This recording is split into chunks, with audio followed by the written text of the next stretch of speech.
कोई कितना महान राज्य और देश खातिर दिले अपन जान। बिरसा भगवान कोई कितना महान राज्य और देश खातिर दिले अपन जान।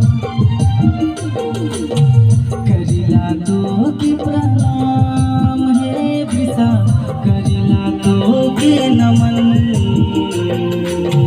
करिला तो के प्रणाम है बिरसा, करिला तो के नमन।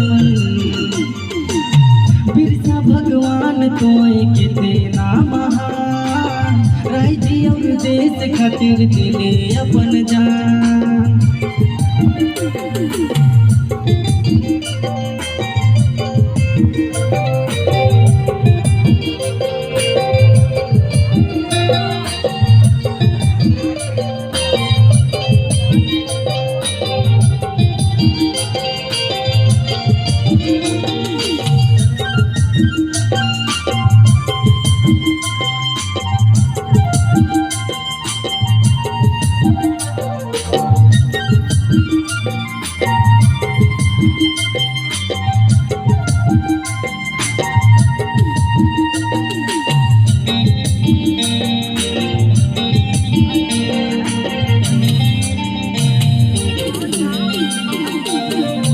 झारखंड कर माटी काटे करे ना जोहार हे आबा आए जातो करे ले उधार।